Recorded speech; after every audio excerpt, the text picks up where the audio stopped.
Bela Anies, Tuyul Ancol nekat salahkan Jokowi beri KTP warga Tanah Merah, lah itu kan syarat wajib WNI. Anies jelas yang izinkan warga bangun rumah di tanah ilegal yul, ode lo. Mas Geis kan ngomong ada sekian kilang, tahu nggak kenapa balongan meledak, kebakar? Nggak saya tanya, kenapa balongan meletus, kebakar? Tahu nggak kenapa? Nggak saya tanya, tahu nggak? Enggak, saya tanya, tahu nggak? Ya, kenapa? Kenapa terbakar? Ya bilang nggak tahu, bilang aja jawab nggak apa-apa, saya ngerti nggak tahu. Nggak apa-apa, tenang aja, saya lebih paham daripada Anda. Anda mengatakan saya belum selesai. Balongan terbakar. Saya belum selesai. Balikpapan terbakar. Ya, kenapa Anda terbakar? tidak mengelola perusahaan BUMN Pertamina dengan baik. Jadi berpikirnya itu korektif lah. Jangan menjadikan segala sesuatu itu mengalihkan masalah segalanya untuk kesalahan Anies. Ya Anies fine-fine aja, namanya secara algoritma bagus kok, muncul terus di media. Tetapi cara kita berpikir bahwa persoalannya adalah persoalan maintenance yang nggak benar, ada banyak depo-depo Pertamina kilang-kilang di sana yang banyak juga penduduk. Itu orang-orang Pertamina mengerti itu secara ilmiah, tidak bisa dibantah ini. Jangan salahkan Pertamina, salahkanlah siapa yang melegalisir, mencuri tanah Pertamina itu, mencuri itu. Saya tahu persis itu tanah Pertamina itu, ya. Itu siapa yang melegalisir itu diurus dulu itu, Pertamina aja yang disalahin sekarang. Geis Khalifah selaku mantan komisaris Ancol membela keputusan Anies Baswedan yang memberikan IMB kawasan untuk warga kampung Tanah Merah. Tak hanya itu, Geis Khalifah juga mengingatkan publik bahwa awalnya yang memberikan identitas untuk warga setempat adalah Jokowi, bukan Anies Baswedan.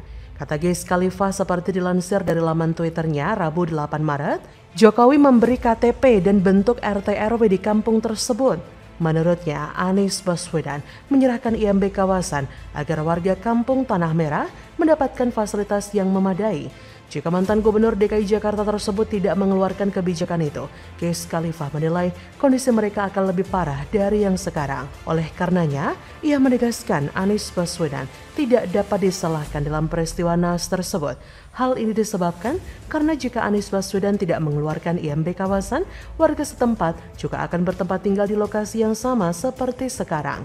Sebagai informasi, peristiwa kebakaran depo Pertamina Pelumpang, Jakarta Utara membuat kinerja Anies selama menjabat sebagai orang nomor 1 di Jakarta dibicarakan oleh berbagai pihak.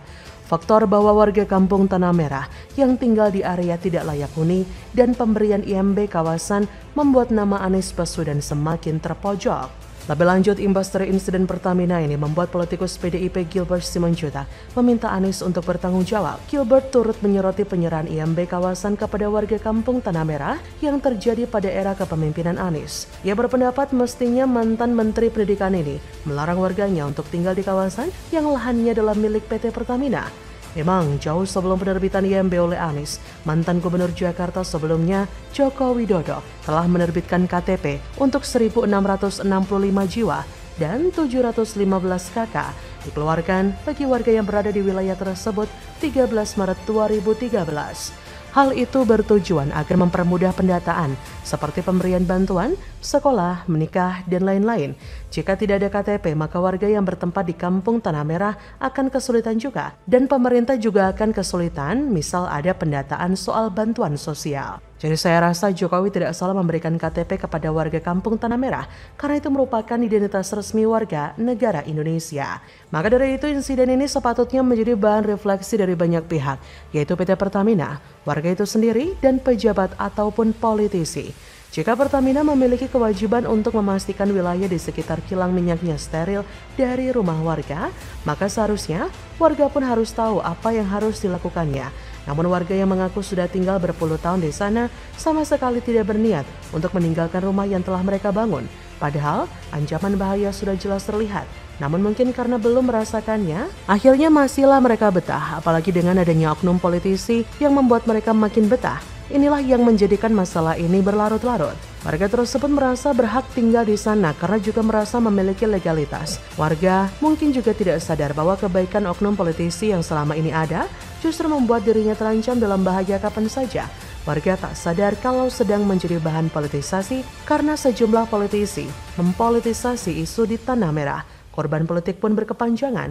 Jadi sekali lagi yang salah bukan Jokowi, tapi Anies yang secara sadar dan sengaja memberikan izin mendirikan bangunan di wilayah tanah Pertamina. Jelas ilegal kok diberi IMB. Bagaimana menurut Anda?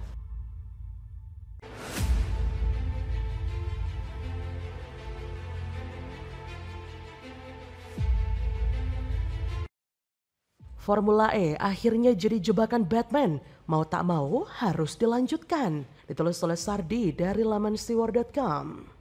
Disinilah yang sebenarnya bikin Anies Baswedan panik. Dia seperti maju kena, mundur kena, terjebak di tengah-tengah. Cuma sebatas itu saja kemampuan Anies Baswedan. Jadi apa yang mau dibanggakan dari seorang Anies Baswedan? Tidak ada sama sekali, bos. Itu kan ide lu, masalah lu. Dan kerumitan itu adalah karena ketidakbesusanmu mengelola kegiatan dan anggaran. Seperti juga proyek-proyek lain di DKI yang cuma besar anggaran, besar serapan, tapi minim manfaat dan kegunaan. Formula E sudah terselenggara 1 kali, masih ada 2 kali. Tak lama lagi Formula E akan kembali digelar di Jakarta. Kalau ada yang masih penasaran, gimana dengan proses pengusutan kasus Formula E oleh KPK? Tolong jangan tanya ke saya sudah tidak peduli dan sudah legowo. KPK sulit diharapkan kalau melihat kondisi saat ini. Apalagi saat ini KPK disibukkan oleh kasus penganiayaan yang dilakukan Mario Dandi yang merembes ke ayahnya karena masalah harta. KPK pun dibikin bingung. Karena kesulitan mengusut harta kekayaannya. Ada banyak transaksi janggal di rekening bank tapi sulit dilacak asal-usulnya karena kebanyakan transfer tunai oleh orang-orang yang tak diketahui identitasnya. Bukan melalui transfer bank yang bisa dilacak PPATK. Jadi Formula E anggap saja tidak pernah terjadi ya. Mungkin harus menunggu bertahun-tahun baru diusut lagi atau malah dibiarkan sampai bertahun-tahun. Nah, baru-baru ini ada berita yang cukup mengagetkan. Saya pun sampai bingung dan berkata, kok bisa? Jakpro mengumumkan susunan kepanitiaan pengawas atau steering committee Formula E 2023. Ada nama Ketua DPRD DKI Jakarta Prasetyo Edi Marsudi, juga Wali Kota Medan Bobi Nasution yang merupakan menantu Jokowi. Tentu ini mengejutkan, mengingat Ketua DPRD DKI berasal dari PDIP yang notabene adalah partai yang frontal menolak Formula E. PDIP juga sempat mengusulkan interpelasi kepada Anies. Masa sekarang mau ikutan terlibat dalam gelaran Formula E? Ini jadi blunder yang tentunya digoreng habis-habisan loh oleh lawan politik. Dulu menentang, sekarang adem, sehingga muncul tuduhan kalau dulu menolak karena tidak dilibatkan. Sampai akhirnya Prasetyo Edi Marsudi menyatakan tidak bakal masuk dalam jajaran kepanitiaan pengawas dengan alasan sibuk. Tapi inti yang mau saya sampaikan adalah Formula ini adalah perangkap yang tak bisa dihindari selama 2 tahun berikutnya. Perangkap ini bikin repot penerus Anies, sekaligus mengingatkan masyarakat bahwa gelaran ini berkat Anies. Sebagian pihak memuji Anies yang berhasil menggelar Formula E untuk kali kedua. Tapi ini dibantah keras oleh pegiat media sosial John Sitorus. Dalam unggahannya, John mengkritik Formula E bagaikan jebakan Batman. Ia bilang Pemprov Jakarta sudah menaikkan kontrak selama 3 tahun. Selain itu, Pemprov Jakarta juga sudah keluarkan dana sebesar 560 miliar dalam kontrak tersebut. Jadi mau tak mau, harus tetap dilanjutkan. Sayang kalau harus dibatalkan. Ia menyindir keras Anies karena sudah memulai sesuatu yang tak berguna di akhir jabatannya demi menunjukkan karyanya bisa abadi.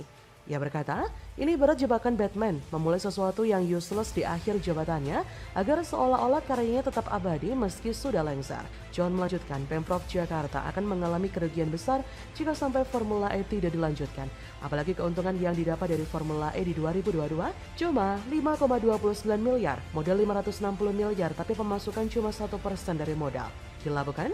John juga menyinggung modal 560 miliar itu masih belum termasuk dalam biaya membuat sirkuit. Karena itu, ia menggambarkan segala biaya untuk ajang Formula E sebagai jebakan yang sempurna. Ini namanya buntung, miskin kreativitas sehingga tidak bisa mendapatkan untung yang diharapkan. Bahkan kontrak 560 miliar di atas masih belum termasuk biaya bangun sirkuit dan komitmen fee yang harus dibayarkan. Total 2,3 triliun uang Pemprov DKI bisa melayang sia-sia jika tak dilanjutkan. Bukan cuma sia-sia, tapi juga kemungkinan bakal digugat dan kena sanksi jika nekat membatalkan. Apa yang tertulis dalam kontrak sudah berkekuatan hukum. Ada konsekuensi yang besar jika berani melanggar. Makanya 2 tahun ke depan akan tetap ada Formula E. Sejak dulu memang beginilah cinta, deritanya tiada akhir. Kayaknya salah deh. Sejak dulu memang beginilah Anies. Liciknya tiada akhir. Ia sudah dinobatkan sebagai spesialis pemberi warisan masalah dan kerepotan. Penerusnya harus kebingungan dan pusing 7 keliling.